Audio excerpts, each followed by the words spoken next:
সংবিধান সংস্কারের যে সুযোগ এসেছে রক্তাক্ত গণ অভ্যুত্থানের পর সেটা বাস্তবায়নের জন্য অনেকগুলো পথ খোলা আছে।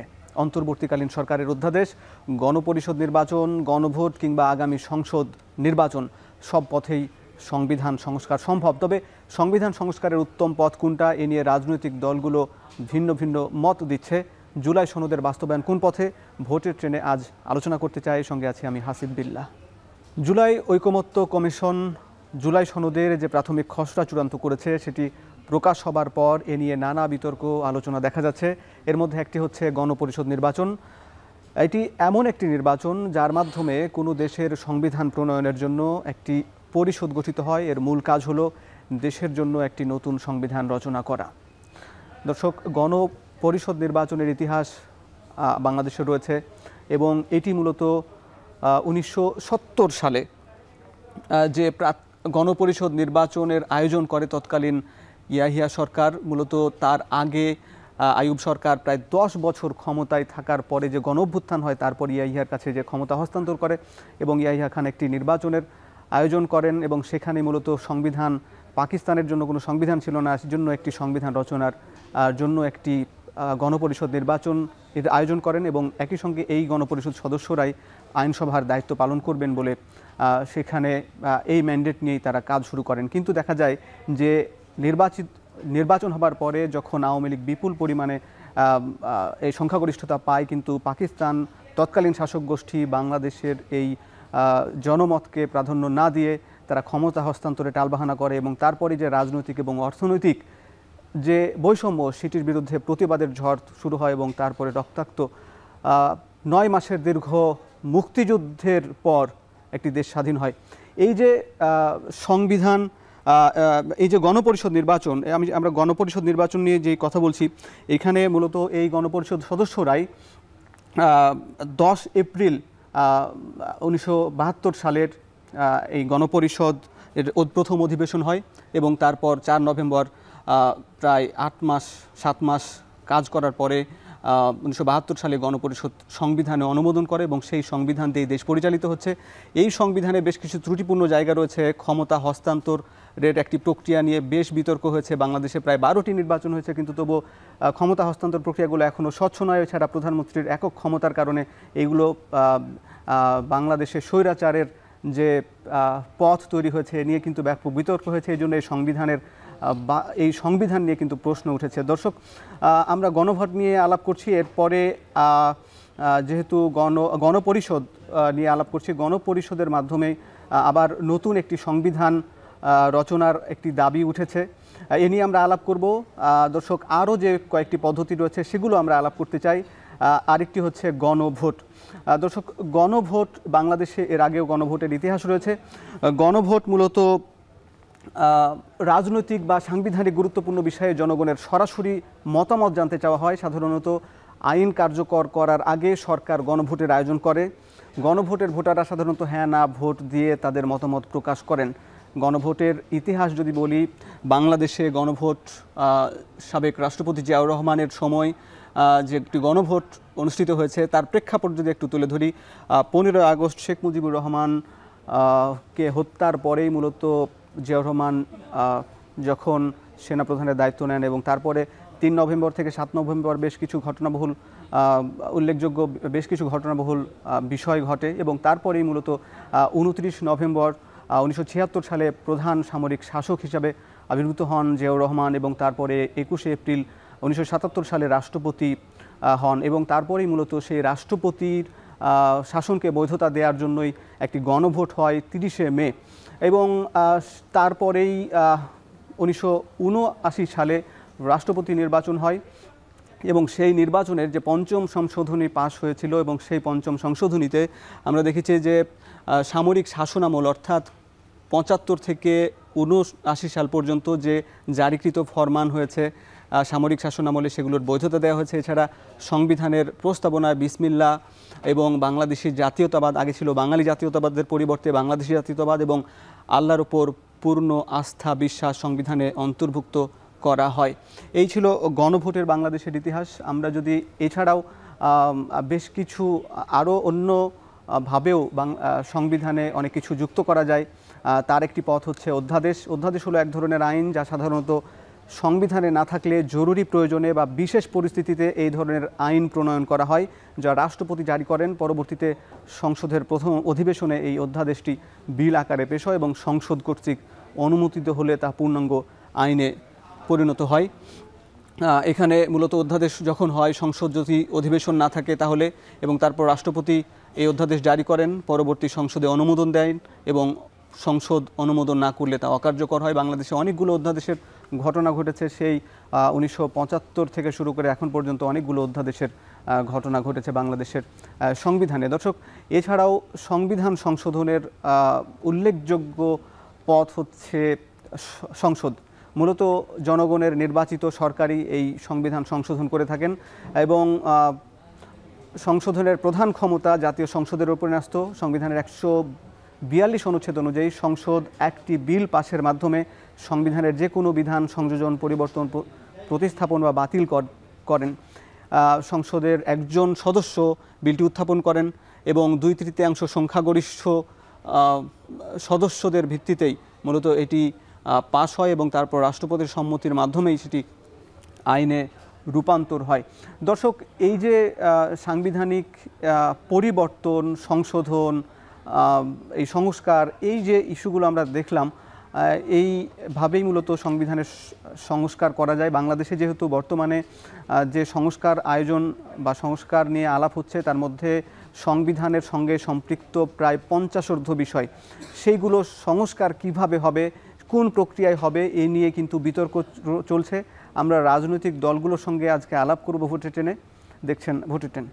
দর্শক, জুলাই সনদের মতামত জমা দেওয়ার সময় শেষ হয়েছে আজ, এবং সেখানেও মূলত বেশ কিছু রাজনৈতিক দল এবং বেশিরভাগ রাজনৈতিক দল তাদের মতামত দিয়েছে।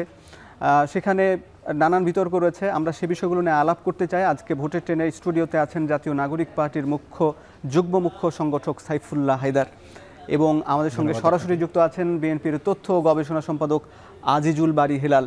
আপনাদের দুজনকেই স্বাগত।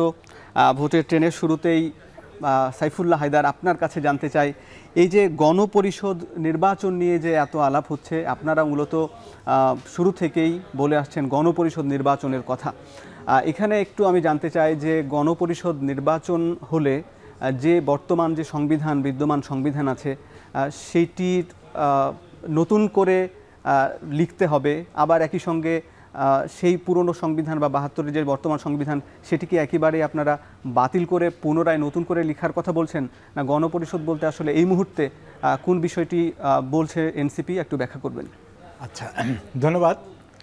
আমাকে আমার সহ আলোচককে সালাম জানাচ্ছি। আসলে গণপরিষদের ব্যাপারটা এটা একটা আকাঙ্ক্ষিত বিষয়, আর গণপরিষদ কেন বলতেছি সেটা বলতে গেলে আমাকে ইতিহাস ব্যাক করতে হবে। কারণ আমাদের যদি পাকিস্তান শুরুর পর থেকে আমরা যদি 23 বছরের লড়াই সংগ্রামের ইতিহাস জানি, সেখানে কিন্তু এই পুরো 23 বছরটি ছিল আমাদের একটি শাসনতান্ত্রিক যে সংবিধান, সেই সংবিধানটাকে জনগণের অভিপ্রায়ের সংবিধান করার লড়াই।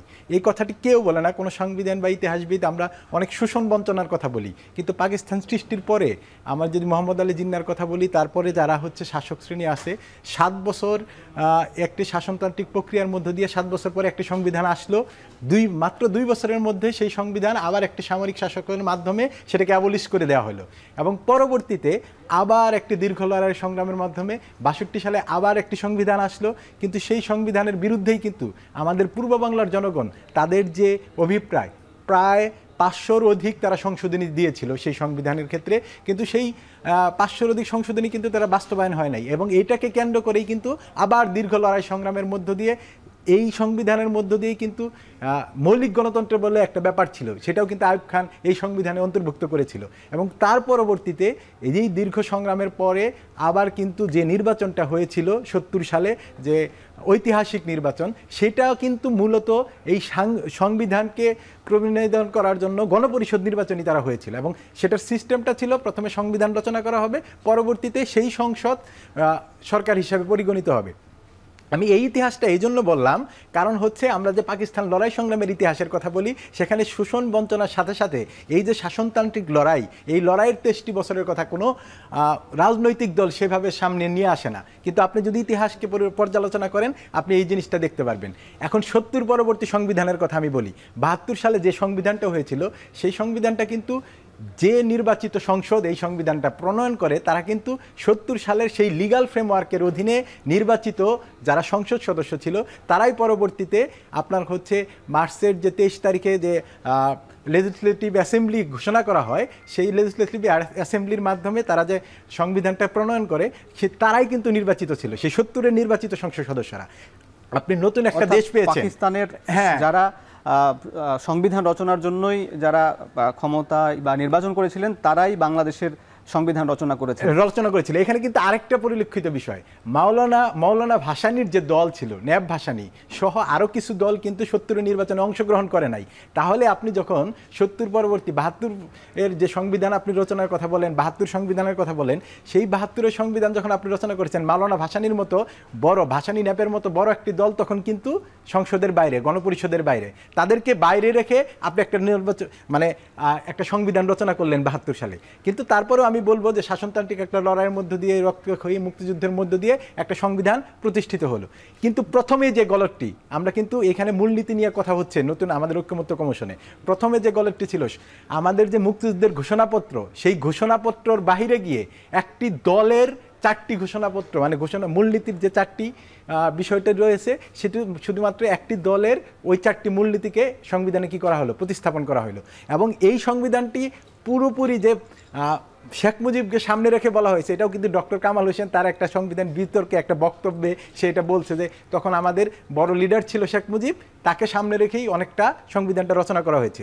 আমি এই সংবিধানের কথা বলতে গেলে কেন গণপরিষদ দরকার, নতুন সংবিধান কেন দরকার, এই কথাটি বলতে গেলে আমি আপনাকে প্রথমেই একটা জিনিস বলব, সেটা হচ্ছে আপনি যদি 48-এর 3 দেখেন, তারপরে আপনার হচ্ছে এখানে যে 43-এর 3 অনুচ্ছেদ যেটার বলে প্রধানমন্ত্রী সকল ক্ষমতার অধিকারী হয়ে থাকে, সেই ক্ষমতার অধিকারের ব্যাপারটা কিন্তু আমরা বারবার বলছি। তারপরে আপনি যদি 56-এর 3 দেখেন, 53-এর 3 দেখেন, সেখান থেকেও যে আমার অনুচ্ছেদের কথা আমরা বলতেছি, সেই জিনিসগুলো কিন্তু এখানে পরিলক্ষিত।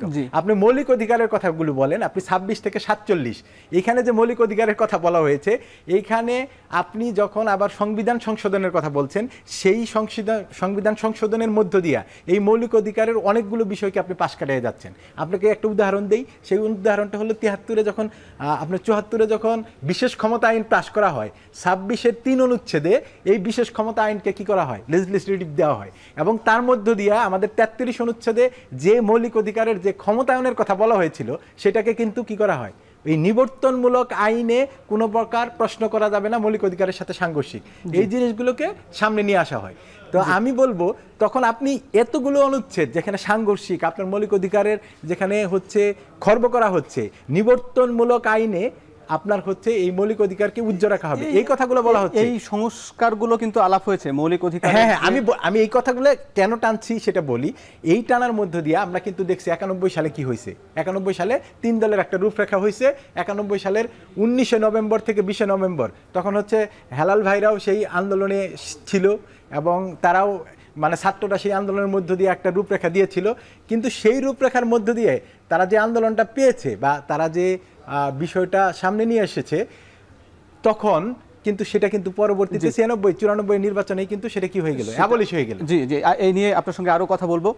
হিলাল ভাই, আপনাকে উদ্দেশ্য করেই আমাদের যে এনসিপি নেতা সাইফুল্লাহ হায়দার, তিনি বললেন যে 90-এর সে সময় আপনারা নেতা ছিলেন, কিন্তু দেখা গেল যে 90-এর 3 জোটের রূপরেখা সেটা বাস্তবায়ন হয়নি, এবং সেখানে তারা প্রশ্ন তুলছেন যে, এবং একই সঙ্গে এই প্রশ্নটা উঠছে যে অভ্যুত্থানের পরেই যেহেতু বিএনপি ক্ষমতা এসেছিল 90-এ, ঠিক একই সঙ্গে 24-এর পরেও বিএনপি ক্ষমতায় যদি আসে, তাহলে আবার একই সঙ্গে সেই 90-এর মতো এই যে জুলাই সনদের যে ঐকমত্য হচ্ছে, সেগুলো বাস্তবায়নে ঝুঁকি থেকে যায় কিনা, আশঙ্কা থেকে যায় কিনা, আপনি বলবেন। জি, ধন্যবাদ। আমি প্রথমে বলতে চাই যে আপনারা যদি এই যে প্রোগ্রামটা করছেন, সাইফুল্লাহ হায়দার যে সমস্ত কথা বলছে, যদি সংবিধান বিশেষজ্ঞ কাউকে আনতেন তাহলে কিন্তু আলোচনাটা ভালো হতো। আমরা হলো পলিটিক্যাল, আমি ডিসকোর্স তৈরি করব, পলিটিক্যালি আমি সব কিছু দেখতে চাই। আপনি আইনের যে কচকচানি শুরু হয়েছে এখানে, সেজন্য বলছি যে সংবিধান বিশেষজ্ঞ, আমি জানি না সাইফুল্লাহ হায়দার সংবিধান বিশেষজ্ঞ কিনা। এখন প্রথম বক্তব্য হলো যে আমি apart from Saifullah Haider is what is saying, আমি 3 জোটের রূপরেখা যে বাস্তবায়ন হয়নি, এইটাকে ইতিহাসের কোথায় তিনি পেলেন? এটা একটা অপপ্রচার। কারণ 3 জোটের রূপরেখায় ছিল যা সব কিছু বাস্তবায়ন হয়েছিল, শুধুমাত্র রেডিও টেলিভিশনের স্বায়ত্তশাসন নিয়ে বিতর্ক ছিল। 3 জোটের রূপরেখায় ছিল তত্ত্বাবধায়ক সরকারের অধীনে নির্বাচন হবে, সেটা হয়েছে। 3 জোটের রূপরেখায় ছিল শাহাবুদ্দিন খান, আমাদের শাহাবুদ্দিন সাহেব, তিনি প্রধান বিচারপতি, তিনি আপনার ক্ষমতা নেবেন, এরশাদ পদত্যাগ করে মওদুদ অর্থাৎ উপরাষ্ট্রপতির কাছে যাবে, উপরাষ্ট্রপতি পদত্যাগ করবেন, সেই ক্ষমতা নেবে শাহাবুদ্দিন সাহেব। শাহাবুদ্দিন সাহেব 3 মাসে একটা ভোট করে তিনি আবার তার স্বপদে ফিরে যাবে। এইটা ছিল আর মুক্তিযুদ্ধ চেতনায় বাংলাদেশ পরিচালিত হবে। এই সব ছিল আমাদের 3 জোটের রূপরেখায়। 3 জোটের রূপরেখায় যা ছিল না যে প্রেসিডেন্সিয়াল ফর্ম অফ গভর্নমেন্ট থেকে পার্লামেন্টারি ফর্ম অফ গভর্নমেন্ট হবে, সেইটাও পর্যন্ত আপনার বাস্তবায়ন করা হয়েছিল। অর্থাৎ একটা অপপ্রচার বাজারে ঘুরে বেড়ায় যে 3 জোটের রূপরেখা বাস্তবায়ন হয়নি। যারা আমার বক্তব্য শুনছেন এবং 3 জোটের রূপরেখা যদি আপনি 3টা জোট, ওই যে 8 দল 7 দল 5 দল, তারা যে রূপরেখাটা দিয়েছিল তার সবকটি বাস্তবায়ন হয়েছিল, বিসাইড এক্সেপ্ট রেডিও টেলিভিশনের স্বায়ত্তশাসন নিয়ে বহু বিতর্ক এখনো আছে। এখন বলা হচ্ছে যে আপনারা নতুন একটি সংবিধান তৈরি করবেন, গণপরিষদ। আমাদের দেশটা কি 24 সালে স্বাধীন হয়েছে? যখন একটা নতুন দেশ হয়, যখন একটা আপনার নতুন সংবিধান রচনা করতে হয়, তখন আপনার গণপরিষদ হয়। এবং গণপরিষদে শুধুমাত্র রাজনৈতিক নেতৃবৃন্দ থাকবে তাও কিন্তু ঠিক না। গণপরিষদে বিভিন্ন প্রফেশনালস থেকেও আসতে পারে, যেমন আইনজ্ঞরা আসে, সাংবাদিকরা আসে, প্রান্তিক জনগণের থেকে কেউ আসে, আবার বিভিন্ন ব্যবসায়ীরা আসে। বিভিন্ন গণপরিষদ হয় আপনার 300 সিটে 300 জন গণপরিষদ মেম্বার হবে, কেন আরও বেশি মেম্বার হতে পারে, এইটাই নিয়ম, আমি যেটা জানি। এখন বলা হচ্ছে যে আপনারা দেখেন 24-এ একটি গণ অভ্যুত্থান হয়েছে, অর্থাৎ একটি সরকারের পতনের পরে আরেকটি অন্তর্বর্তীকালীন সরকার আসছে to hold a election to establish democracy and the peoples represented government. এইটাই তো। এখন আপনি বলছেন যে সংবিধান রচনা করবেন, গণপরিষদ দিবেন, তাহলে তো আপনাকে সেই প্রেক্ষাপট তো এখন বিরাজ করছে না, অর্থাৎ এটা অযৌক্তিক একটা দাবি। আমি মনে করি যে এই যে দাবিটা করছেন, কখনো গণপরিষদ, কখনো দেখি গণভোট নিয়ে ইতিহাস বললেন, কখনো বলছেন যে বিভিন্ন রকম সংস্কার, এইগুলো যাই করেন কিন্তু সেটা সংসদে সেটা হতে হবে। এটা আপনি সংসদের একটা ফর্ম না করে, একটা সংসদ গঠন না করে আপনি সেই সংসদ আপনাকে এই যে সমস্ত রিফরমেশন হবে, অর্থাৎ জুলাই সনদ যেটা আপনি বলছেন, আমরা যে কয়েকটি বিষয়ে ঐক্যমত হয়ে গেছি, এইগুলো আপনার সংসদে যায় এটা লিগাল ফ্রেমওয়ার্ক দেওয়া হবে। আমরা বলছি এর জন্য যে পরবর্তী যে সংসদ গঠিত হবে তার 2 বছরের মধ্যে এটা বাস্তবায়ন করবে। কিন্তু আমি দেখছি এখন এই সমস্ত কথা বলে গণপরিষদ, গণভোট, সংস্কারের এখনই লিগাল ফ্রেমওয়ার্ক, এটা বলে আমি দেখতাম যে আগামী নির্বাচনকে একটা আনসার্টেনিটির মধ্যে তুলে ফেলানো হচ্ছে। এবং আগামী নির্বাচন যদি আনসার্টেনিটি হয় তো দেশের যে কি ভয়াবহ পরিস্থিতি হবে, দেশের যে উগ্রবাদ, দেশে যে চরমপন্থার বিরাজ করবে, দেশের যে আপনার সভরেন্টি, আমাদের এই পরিবর্তনকে যেহেতু প্রতিবেশী রাষ্ট্র ভালোভাবে মেনে নিতে পারেনি, আমাদের এই পরিবর্তনে যারা পরাজিত হয়েছে তারা এখনও বাংলাদেশে বিভিন্নভাবে আপনার গোপনে কাজ করে যাচ্ছে এবং পার্শ্ববর্তী দেশে তারা একটা অফিসও খুলেছে আমাদের দেশটাকে আনস্টেবল করবার জন্য, নির্বাচনকে আনসার্টেনিটি করার জন্য বিভিন্ন রকম ষড়যন্ত্র হচ্ছে। গণ অভ্যুত্থানের আমরা যারা শক্তি, তারা যদি এই সমস্ত জিনিস না বুঝে আমরা যদি বলি যে এখন নির্বাচনকে অনিশ্চিত করবার জন্য বিভিন্ন রকম বাইনারি তুলি, কখনো গণভোট, কখনো গণপরিষদ, কখনো সংবিধান সংস্কার, এখানে মূলত এনসিপি শুরু থেকেই তাদের অভ্যুত্থানের পর থেকে গণপরিষদের এই দাবিটা জানিয়ে আসছে। এছাড়া আপনি যেটি বললেন যে অধ্যাদেশ করেও এর আগেও কিন্তু 1977-এর সময়ের বা ওই সময়ের বেশ কিছু অধ্যাদেশ বা গণভোট, এছাড়া আরও অনেকগুলো ইতিহাস বাংলাদেশের প্রেক্ষাপট আছে, আমরা সেগুলোই তুলে ধরছিলাম। সেগুলো দিয়েও কি আসলে কতটা এই সংবিধান সংস্কার করা সম্ভব, এ নিয়ে আরও আলাপ করব, আপনার সঙ্গে আলাপ করতে আসছি। দর্শক, ভোটের ট্রেনে একটা বিরতি নিচ্ছি, ফিরছি একটু পরে।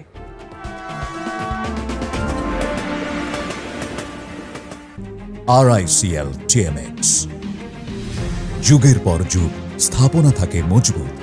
VRM প্রযুক্তির RICL TMX রড। বিরতির পর স্বাগত, দেখছেন ভোটের ট্রেন। আজ স্টুডিওতে আছেন জাতীয় নাগরিক পার্টির যুগ্ম মুখ্য সংগঠক সাইফুল্লাহ হায়দার এবং সরাসরি আছেন বিএনপির তথ্য গবেষণা সম্পাদক আজিজুল বারী হেলাল। আবারও আপনারা যারা দেখছেন, আমরা জানাতে চাই, আমরা নিয়মিত আয়োজন করি যেখানে সাধারণ স্থানীয় যারা মানুষ তাদের মতামত জেনে আসি। আজকে জুলাই সনদ বাস্তবায়ন নিয়ে জনতার মতামত জানবো। রাজশাহী থেকে তৃণমূল মানুষের কথা জেনেছেন সহকর্মী রাকিবুল হাসান। ২৪-এর গণ অভ্যুত্থান বাংলাদেশে নানা ধরনের সংস্কার আর পরিবর্তনের দাবি তুলেছিল। সেই ২৪-এর গণ অভ্যুত্থানের পর বাংলাদেশের সাংবিধানিক এবং রাজনৈতিক পরিবর্তনের যে সনদ, জুলাই সনদ বাস্তবায়নে দলগুলো এখনও অনেক বিষয়ে এককাট্টা হতে পারেনি। সেখানে এই জুলাই সনদ বাস্তবায়নের আইনি ভিত্তি কী হবে তা আজকে জানবো রাজশাহীর মানুষের কাছে। জুলাই নিয়ে তো কারো কোনো প্রশ্ন থাকা উচিত না। আর ঠিক আছে, এটা একটা সনদ, একটা দালিলিক সনদ হবে, কিন্তু এটা তো মানে ওপেন, যেটা একটা রক্তের উপরে মানে একটা আমরা দেখেছি যে জুলাই অভ্যুত্থান হয়েছে। কাজেই এই সনদটা অবিলম্বে হওয়া উচিত এবং সেটা প্রপারলি জাতীয় সংসদের মাধ্যমেই হওয়া উচিত বলে মনে করি। একটা রাজনৈতিক দল সংগঠন হওয়ার পরেও এই জিনিসটা সংসদ থেকে পরিবেশন করাটাই ভালো হবে, কারণ তাহলে এটার একটা স্থিতিশীলতা আসবে। এইখানে যেটা কথা উঠছে যে জাস্ট একটা প্রজ্ঞাপন দিয়ে জুলাই সনদ দিয়ে দিবে কিনা, এটা তো যে কোনো সময় বাতিল হয়ে যেতে পারে। আর এই প্রজ্ঞাপন দিবে কে আসলে? চুপ্পুকে, হাসিনার ডোমেস্টিক রাষ্ট্রপতি। তো এরপর গণপরিষদ নির্বাচন নামে যেটা উঠছে, এটা আসলে বাংলাদেশের মানুষ এটার সাথে খুব বেশি পরিচিত না। ব্যাপারটা নিয়ে একটা ধোঁয়াশা সৃষ্টি হয়েছে, যেহেতু গণভোট বাংলাদেশের ইতিহাসে এর আগেও হয়েছে এবং এইটা বাকিগুলোর থেকে একটু আস্থাযোগ্য এবং একটু নির্ভরযোগ্য জায়গায় মানুষ এটা বোঝে। নির্বাচন হওয়ার কথা বলা হচ্ছে যে ফেব্রুয়ারিতে নির্বাচন হবে, অবশ্যই সেটা গণপরিষদ অধ্যাদেশ বা যদি সংসদের কথা ধরেন, সবকিছু ছাপিয়ে যদি সংসদে এটাকে পাশ করানো যায় এবং সংবিধানে অন্তর্ভুক্ত করা যায়, সেটাই হবে যে একটা স্ট্রং একটা অবস্থানের। তো আমার কাছে মনে হয় এই আইনি প্রক্রিয়াটা কি হবে, এইটা আমাদের জনগণের যে সংগঠিত দলগুলো আছে এবং তাদের যারা প্রধান আছেন তাদের সবার মতামতের ভিত্তিতে একটা সুন্দর সলিউশনে আসা উচিত, যাতে করে পরবর্তীতে এই আইনি ভিত্তি দেওয়ার পরে এটাকে নিয়ে কোনো বিতর্ক না হয়। জুলাই সনদের আইনি ভিত্তি নিয়ে নানা ধরনের মতপার্থক্য আছে রাজশাহীর মানুষের মধ্যে। তবে তারা একটা বিষয়ে একমত যে জুলাই সনদ বাস্তবায়নের ক্ষেত্রে মতৈক্যে পৌঁছতে হবে রাজনৈতিক দলগুলোকে, কেননা পরবর্তী রাষ্ট্র পরিচালনার দায়িত্ব তাদের কাঁধেই। জুলাই সনদের মতামত জমা দেওয়ার সময় শেষ হয়েছে আজ। প্রথম ও দ্বিতীয় দফায় ৬৮ দিনের বৈঠকে ৮৪টি সংস্কার প্রস্তাব নিয়ে জুলাই সনদের চূড়ান্ত খসড়া তৈরি করে জাতীয় ঐকমত্য কমিশন। জুলাই সনদের ওপর রাজনৈতিক দলগুলোর সঙ্গে ঐকমত্য কমিশনের আলোচনা শেষে গত ১৬ আগস্ট জুলাই সনদের খসড়া রাজনৈতিক দলগুলোকে দেয়া হয়। সেখানে মূলত ৮টি অঙ্গীকারনামা ছিল। তার মধ্যে যে মতামতগুলো দেয়া হয়েছে, সেই ৮টি অঙ্গীকারগুলো নামার মধ্যে ৩টি উল্লেখযোগ্য বিষয়, যেটি নিয়ে রাজনৈতিক দলগুলোর মধ্যে বিতর্ক তৈরি হয়েছে। বিশেষ করে বিএনপি জামাত বিপরীতমুখী অবস্থান রয়েছে। আমি একটু দেখে নিতে চাই। সেখানে আছে যে সংবিধান বা অন্য কোনো আইনে ভিন্ন কিছু থাকলেও জুলাই সনদ প্রাধান্য পাবে। সনদের বৈধতা, প্রয়োজনীয়তা কিংবা জারির কর্তৃত্ব সম্পর্কে আদালতে প্রশ্ন তোলা যাবে না। সংস্কারের যেসব প্রস্তাব অবিলম্বে বাস্তবায়নযোগ্য সেগুলো নির্বাচনের আগে সরকার বাস্তবায়ন করবে।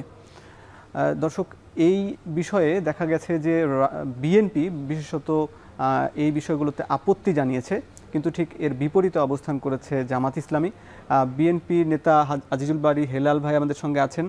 আমি আপনার কাছে একটু জানতে চাই যে বিএনপি যে এই যে জুলাই সনদের যে অঙ্গীকারনামার যে মতামত দিয়েছে, সেখানে এই 3টি বিষয়ে তারা আপত্তি জানিয়েছে। আপনার দল এখানে একটু আপনার কাছে একটু ব্যাখ্যা জানতে চাই যে কেন এই বিষয়গুলোতে আপত্তি জানালো আপনার দল। আপনি প্রথমে দেখেন যে আমাদের যে জুলাই সনদে যে সমস্ত ৮৪টি পয়েন্টের মধ্যে আপনি যেগুলো বললেন, যেগুলো আমরা ঐক্যমত হব, সেগুলো নাকি কেউ আদালতে চ্যালেঞ্জ করতে পারবে না। আপনি বলেন যে আমাদের রাজনৈতিক দলের মধ্যে যে সমস্ত এগ্রিমেন্ট হয়েছে অথবা কোনো একটা এগ্রিমেন্টকে আদালতে চ্যালেঞ্জ করা যাবে না, এটা কিন্তু হতে পারে না। এটা কিন্তু আপনার অগণতান্ত্রিক এবং অসাংবিধানিক। আবার বলতেছি যে জুলাই সনদের যে সমস্ত বিষয় আমরা ঐক্যমত হয়েছি সেগুলো সংবিধানের উপরে স্থানিত, অর্থাৎ সুপ্রা কনস্টিটিউশনের উপরে, এইটাও কিন্তু অযৌক্তিক। আমরা বলছি যে সংবিধান যদি সংস্কার করতে হয় তাহলে সংসদে যেতে হবে। যেসব বিষয়ে সংবিধান সংস্কার করার প্রয়োজন নেই সেগুলো কিন্তু আপনার সংসদ প্রতিষ্ঠার আগেই আমরা ঠিকঠাক করে নিতে পারি, আলোচনার মাধ্যমে আমরা ঠিকঠাক করে নিতে পারি। কিন্তু সংবিধান যদি পরিবর্তন করতে হয়, আমি যেটা বলছি যে দ্বিকক্ষ বিশিষ্ট যে সংসদের কথা বলা হচ্ছে, এটা যদি আপনি এই যে সামনে যে 26 সালে যে নির্বাচন, এই নির্বাচনে কি দ্বিকক্ষ হবে, এটাও কিন্তু একটা বিষয়।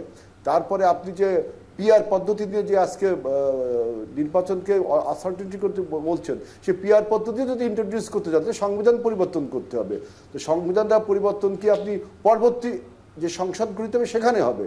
সুতরাং এইসব ইললজিক কথা বলার কোনো অর্থ হয় না। কারণ আপনি মনে রাখবেন যে এই সংবিধান নিয়ে আজকে যে সমস্ত কথাবার্তা উঠছে, মনে রাখতে হবে যে পাকিস্তানের সংবিধান রচনা করতে যে 23 বছরে অন্তত 3 থেকে 4 বার সামরিক শাসন জারি হয়েছিল পাকিস্তানে। আপনারা এই ইতিহাসটা ভুলে যাবেন না। আজকে বাংলাদেশে কিন্তু নতুন একটা দেশ তৈরি হয়নি। আমরা একটা গণ অভ্যুত্থানের ফলে একটি সরকারকে পরিবর্তন করে আমরা একটি ফ্রি অ্যান্ড ফেয়ার ইলেকশন করার জন্য যা কিছু সংস্কার প্রয়োজন আমরা সেইগুলো বিষয়ে ঐক্যমত হব। কিন্তু যেসব বিষয়ে ঐক্যমত হয়েছে হেলাল ভাই, যেখানে দেখা গেছে যে দ্বিতীয় দফার আলোচনায় প্রায় 11টি বিষয়ে ঐকমত্য হয়েছে, সবগুলো রাজনৈতিক দল একমত পোষণ করেছে। 84টি বিষয়ের মধ্যে প্রায় 74টি বা 75টি বিষয়ে সকল রাজনৈতিক দল একমত। বিশেষ করে আপনি যে বিষয়গুলো বললেন পিআর পদ্ধতি বা উচ্চকক্ষ, এগুলোর জন্য বিএনপি সহ বেশ কিছু রাজনৈতিক দল নোট অফ ডিসেন্ট বা আপত্তি জানিয়েছে। তো যে বিষয়গুলোতে ঐকমত্য হয়েছে সেইগুলো বাস্তবায়ন তো এখন থেকেই হতে পারে কিনা, পরবর্তী সরকার এসে সেটি প্রথম দিনেই সেটি বাস্তবায়ন করে দিল। সব বিষয়ে ঐক্যমত হয়ে গেছে, যেসব বিষয়ে ঐক্যমত হয়েছে সেই সব বিষয় যেখানে সংবিধান পরিবর্তন করতে হবে সেটা সংসদ প্রতিষ্ঠিত হওয়ার পরে, সংসদ প্রতিষ্ঠিত হওয়ার পরে আমরা বলছি যে 2 বছরের মধ্যে অন্তত এই জিনিসটাকে আপনার বাস্তবায়ন করতে হবে। কিন্তু তাছাড়া সেটা আপনার আইনি ভিত্তি পায় না, এইটা হলো আপনার লজ। এখন আপনি যদি অযৌক্তিকভাবে বলেন যে আমরা সংসদ গঠনের আগেই সংবিধান পরিবর্তন করবো, আমরা যেসব বিষয়ে ঐক্যমত হয়েছি সেটা কিন্তু আগেও করা যাবে না সংবিধান পরিবর্তন না করে। জি, আপনাকে ধন্যবাদ। আমি জনাব সাইফুল্লাহ হায়দারের কাছে জানতে চাই, এইখানে যে 8টি অঙ্গীকারনামা ছিল তার মধ্যে একটি ছিল যে সংবিধান বা অন্য কোনো আইনে ভিন্ন কিছু থাকলেও জুলাই সনদ প্রাধান্য পাবে, অর্থাৎ সংবিধানের যেসব আইন বা ধারার চাইতেও এই জুলাই সনদকে বেশি গুরুত্ব দেওয়া হচ্ছে। এইটা কি মানে যেহেতু এইখানে এখনো রাজনৈতিক দলগুলো এখানে ঐকমত্য দিয়েছে, এখানে জনগণের অংশগ্রহণ যেহেতু নাই, সেটা কি আসলে হতে পারে কিনা? আমি হেলাল ভাইয়ের প্রতি সম্মান রেখেই বলছি, উনি হচ্ছে 3 দলের যে রূপরেখা সবগুলো হচ্ছে বাস্তবায়ন হয়েছে, সেগুলো রূপরেখার আমি একটা বিষয় ছিল, সবচেয়ে বড় বিষয় ছিল যে আমাদের নিরপেক্ষ সরকারের অধীনে অবাধ ও সুষ্ঠু নির্বাচন আয়োজন। তো আমরা হচ্ছে কিন্তু 94 সালে যখন ক্ষমতা যাওয়ার পরে বেগম খালেদা জিয়া কিন্তু ওই সময় তার অধীনেই একটা নির্বাচন করেছিল। আমরা কিন্তু সেই সময় যে 72 দিনের হরতাল, সেই হরতালের কথা জানি, আন্দোলন সংগ্রামের মধ্য দিয়ে তারপরে আবার নির্বাচন করে আন্দোলনের মাধ্যমে পরে আবার হচ্ছে তত্ত্বাবধায়ক সরকার পুনঃপ্রতিষ্ঠিত করা হয়েছিল 94 সালে। এই জিনিসটা কিন্তু আমরা ভুলে যাই নাই।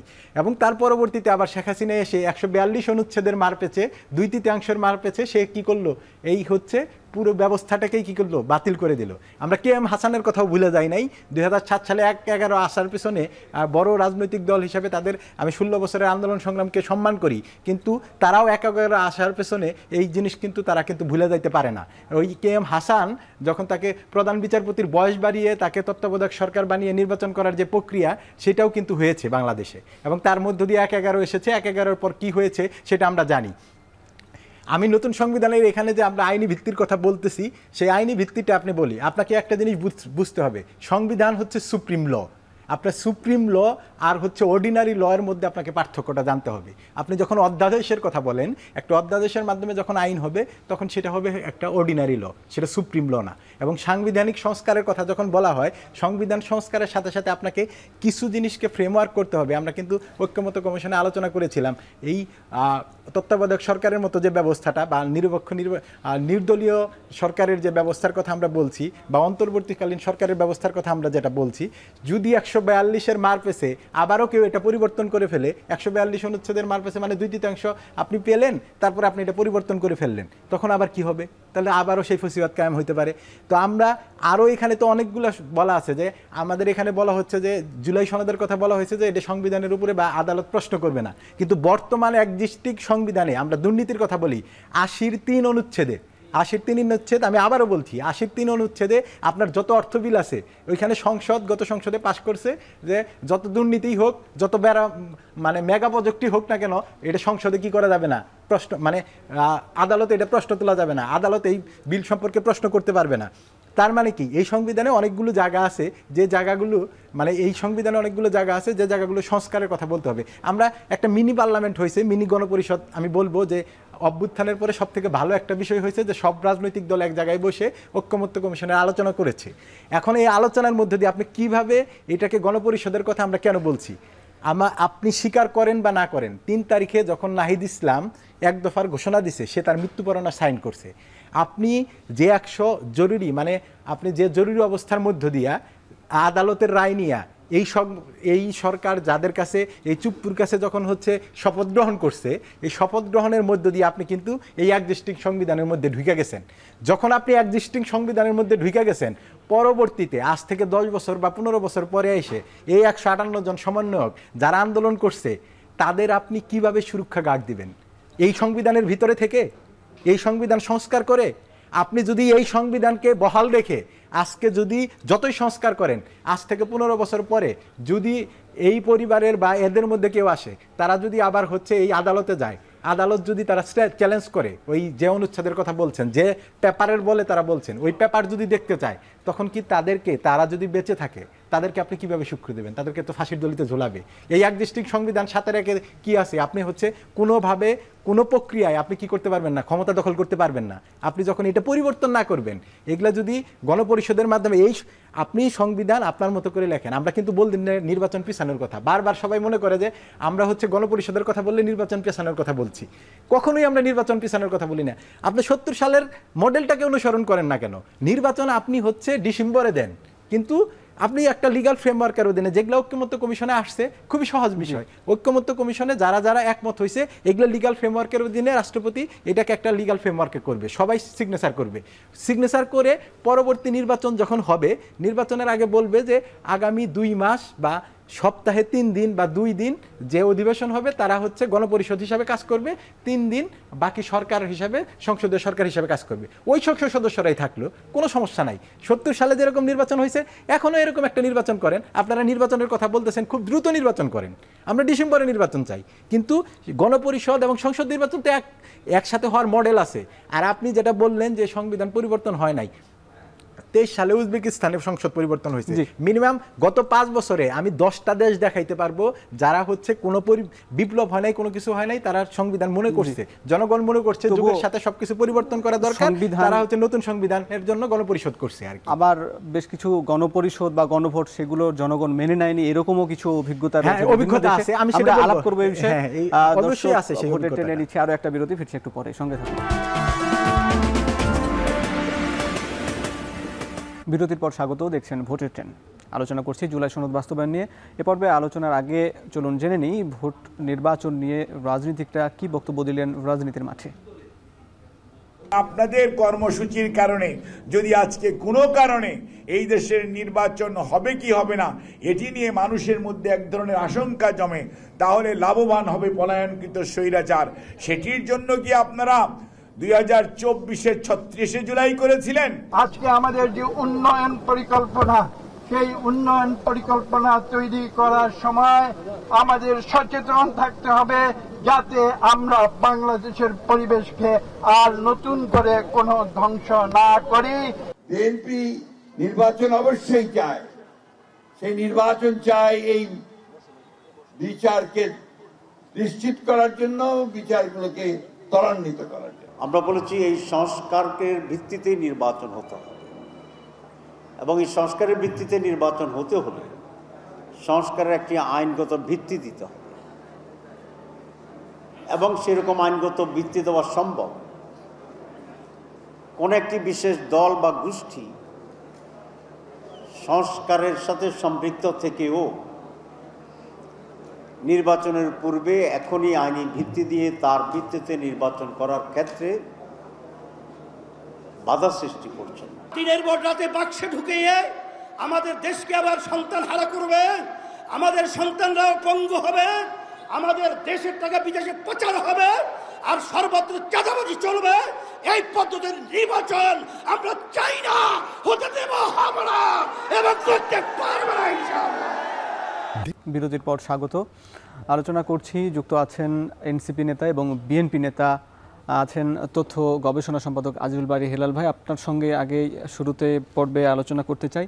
এর আগে যেটি বললেন সাইফুল্লাহ হায়দার, যে এর পরবর্তী সংসদে যারাই ক্ষমতায় আসুক তারাই তাদের মতো করে সংবিধান সংশোধন করবেন বা সংস্কার করবেন বা পুনর্লিখন করবেন। নিশ্চয় বিএনপি বড় দল, বিএনপি যদি নেক্সটে পার্লামেন্টে আসে, সেই গণপরিষদ নির্বাচনের মাধ্যমেও যদি আসে, তবুও তো বিএনপি নিজেদের মতন করেই সংবিধান সংস্কার করতে পারবে। তাহলে বিএনপি এই পথে যাচ্ছে না কেন, একটু আপনার কাছে জানতে চাই।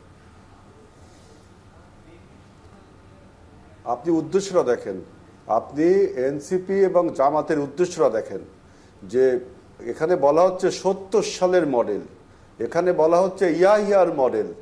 মানে যে আমরা যে বলছি না যে প্রকারান্তরে স্বাধীনতাকে আপনি ইতিহাসকে বাদ দেওয়ার যে অপচেষ্টা, এটা কখনো বাংলাদেশে সম্ভব হবে না। আপনি ৭০ সালের মডেল ইয়াহিয়া মডেলকে আপনি আদর্শ ধরছেন, আর একটা বলছেন যে আপনারা বিপ্লব করেছেন, জনগণ বিপ্লব করেছে। এই যে আওয়ামী লীগ যেমন আপনার স্বাধীনতার সমস্ত ক্রেডিট নিতে যায়, আজকে ফ্যাসিবাদে পরিণত হয়েছে। এই ২৪-এর গণ অভ্যুত্থানে আপনি যে বললেন যে নাহিদ রহমান আপনার মৃত্যু পরোয়ানায় সাইন করেছে, আপনারা ৩রা আগস্ট, আমি এগুলো বলতে চাই না কারণ আমাদের আপকামিং জেনারেশন, আমি এদের পক্ষে বলছি যে ৩রা আগস্ট যখন ডিবি অফিসে সমস্ত ছাত্র আপনারা যখন গ্রেফতার হলো আমাদের ৫ জন বৈষম্যবিরোধী ছাত্রনেতা, তখন কিন্তু আন্দোলনটা বন্ধ হয়ে গিয়েছিল, আপনারা বন্ধ করার ঘোষণাও দিয়েছিলেন। তারপরে কিন্তু সাধারণ ছাত্র, জনগণ, অন্যান্য রাজনৈতিক সংগঠন আপনাদের নিয়ে সবাই মিলে কিন্তু আন্দোলনটা চালিয়ে যাওয়া হয়েছে। অর্থাৎ নাহিদ ইসলামকে আপনি যেভাবে বলছেন, এটা কিন্তু আপনার ইতিহাসকে বিকৃতি করা। কারণ মনে রাখবেন, রাজনীতিবিদরা কিন্তু ইতিহাস লেখে না, ঐতিহাসিকরা ইতিহাস লেখেন। আর একটা কথা হলো যে আপনারা সুরক্ষা চাচ্ছেন, আপনাদের পরবর্তীতে যদি কেউ কোনো কিছু করে, বিপ্লবী যদি হন, বিপ্লবীরা কিন্তু এইসব চিন্তা করে যে পরবর্তীতে কি হবে, তার জন্য কিন্তু বিপ্লব করে না। সুতরাং এইসব বিষয় নিয়ে আমি কথা বলাতে চাই না।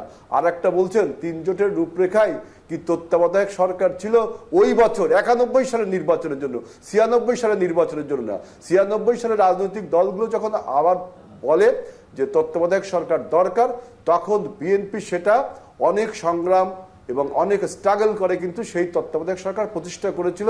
আপনি এই রাজনৈতিক ইতিহাসটা জানেন কিনা আমি জানি না, তখন আপনার কতটুকু আপনি ছিলেন ম্যাচুরিটি তাও আমি জানি না। পরবর্তীতে বিএনপি এটা সংবিধানে আনার জন্য দ্বিতীয় একটি নির্বাচন করতে কত স্ট্রাগল করতে হয়েছিল বিএনপিকে। সুতরাং আপনি যে বললেন ৩ জোটের রূপরেখায় তত্ত্বাবধায়ক সরকার ছিল, এটা কিন্তু ঠিক না। ৩ জোটের রূপরেখা ওই বছর ৯১ সালে তত্ত্বাবধায়ক সরকারের জন্য। আর দেখেন রাজশাহীতে যে আপনারা, আমি একটু শুনতে পারলাম, যারা বলছেন তারা কিন্তু ঠিকই বলছে যে সংবিধান সংস্কার করতে হলে আপনাকে সংসদে যেতে হবে। আপনার তাহের ভাইয়ের একটা বক্তব্য শুনলাম, তাহের ভাইয়ের বক্তব্যের সাথে আপনার এই যে এনসিপির এই বক্তব্য কিন্তু মিলে যায়। আমরা সেজন্য বলছি যে ৭১-এর স্বাধীনতার ইতিহাসকে ভুলবার জন্য আপনারা যদি ৭০-এর মডেল আনেন, জনগণ কিন্তু এটা শুনছে। রাজনীতিতে আমি এনসিপিকে বলতে চাই, আপনারা একটা ইন্ডিপেন্ডেন্ট রাজনৈতিক দল হয়ে যে শূন্যতা বাংলাদেশে এখন ফ্যাসিবাদ বিদায়ের পরে তৈরি হয়েছে, সেই রাজনীতিটাতে আপনারা অংশগ্রহণ করবেন। আপনাকে অনেক ধন্যবাদ। আমাদের সময় কম, হেলাল ভাই আপনাকে ধন্যবাদ জানাতে হচ্ছে। এবং আমি শেষ প্রশ্ন, আপনার প্রশ্ন ধরেই আমি এনসিপি নেতা সাইফুল্লাহ হায়দারকে বলতে চাই যে ভাই যেটি বললেন সেই ৭১ ইস্যু, যে মুক্তিযুদ্ধ যে মাধ্যমে আমরা নতুন বাংলাদেশ পেয়েছি, সেই ৭১কে কি ভুলে যেতে চান? আমি ভাইয়ের কথা ধরেই বলতেছি, আপনি যদি ওই নতুন সংবিধানকে, ৭২-এর সংবিধানকে আপনি যদি বলেন যে সেটা হচ্ছে মুক্তিযুদ্ধের মধ্য দিয়ে সংবিধান, সেটা তো ৭০ সালে নির্বাচিত ওই মডেলে যারা নির্বাচিত হয়েছে তাদের মাধ্যমে নির্বাচিত সংবিধান। আপনি ৭০ সালে যারা নির্বাচিত হয়েছে তারা কিন্তু ওই সংবিধান রচনা করছে। তার মানে কি, তাহলে কি আপনারা যারা ওই সংবিধানটি রচনা করছে ওনার বক্তব্যের সাথে তো এটা সাংঘর্ষিক হয়ে গেল। আমরা কিভাবে বললাম যে আমরা ৭১কে অস্বীকার করি? আমরা ৭১কে স্বীকার করি বলেই আমরা মুক্তিযুদ্ধের ঘোষণাপত্রের যে সাম্য, মানবিক মর্যাদা, সামাজিক সুবিচারের কথা বলা হয়েছে, সেইটাকে আমরা কি করতে চাইতেছি, নতুন সংবিধানের মূলনীতি হিসাবে আমরা প্রতিস্থাপন করতে চাচ্ছি। আর উনি বারবার বলতেছে যে, আমি কিন্তু বলছি যে সংবিধান ৭৪ সালে এই বিশেষ ক্ষমতা আইনের মধ্যে অ্যাক্টের মতো একটা জিনিস দেয়, যে সংবিধানের সংসদ আপনার ৯৯ সালের আপনার হচ্ছে সন্ত্রাস বিরোধী আইনের মতো একটা কালো আইন দেয়, যে সংবিধান ২০০২ সালের কি আপনার হচ্ছে দ্রুত বিচার ট্রাইব্যুনালের দ্রুত বিচার আইনের মতো একটা কালো আইন দেয়, যে সংবিধান ২০০৪ সালে আপনার হচ্ছে অপারেশন ক্লিন হার্ট হয়েছিল, আপনার মনে আছে ২০০৩ সালে, সেই অপারেশন ক্লিন হার্টের ইন্ডিমিটি দেয়। সেই সংবিধানকে আপনি একজিস্ট রেখে জনগণের ক্ষমতায়নের কথা আপনি বলবেন, সেটা হইতে পারে না। আমরা এই জন্য বারবার বলছি যে গণপরিষদের মাধ্যমে, নতুন সংবিধানের মাধ্যমে বাংলাদেশকে একটি, আমরা যে অভ্যুত্থানের যে স্পিরিট, সেই স্পিরিটকে ধারণ করতে চাই। আমি আবারও বলতেছি, ২০০৭ সালের যে ১/১১ এসেছে এই সংবিধানের কারণে, আমাদের যে ফেসিবাদ কায়েম হয়েছে সেই পূর্ববর্তী এই সংবিধানের কারণে। আপনি কখনোই এই ৪৮-এর ৩ অনুচ্ছেদে বলবৎ রেখে এই প্রধানমন্ত্রীর একজিস্টিং যে ক্ষমতা সেটাকে বলবৎ রেখে আপনার সংবিধানের যতগুলো সাংবিধানিক পোস্ট আছে তাদের ক্ষমতায়নকে যদি আপনি পরিপূর্ণ, তাদের যে নিয়োগ প্রক্রিয়া, সেই নিয়োগ প্রক্রিয়াকে যদি আপনি সুস্পষ্টভাবে সবার সামনে একদম কমিশনের মাধ্যমে না করতে পারেন এবং এটাকে যদি সংবিধানে আপনি যুক্ত না করতে পারেন, তাহলে আবার যারা নির্বাচিত হবে এবং দীর্ঘমেয়াদে নির্বাচিত হবে, আবার নতুন একটা ফেসিবাদের কায়েম হতে পারে। তাই আমরা নতুন ফেসিবাদ যেন কায়েম না হয় সেই প্রত্যাশা আমরা করছি। দর্শক, এই নিয়ে আরও আলাপ আলোচনা হবে এবং রাজনৈতিক আলাপ আলোচনার মধ্যেই এই সমাধান বেরিয়ে আসবে বলে আমরা প্রত্যাশা করি। শেষ করছি আজকের ভোটের ট্রেনের আজকের পর্ব। কাল দেখা হবে নতুন কোনো পর্বে। সে বিষয়ে শুভকামনা, শুভরাত্রি।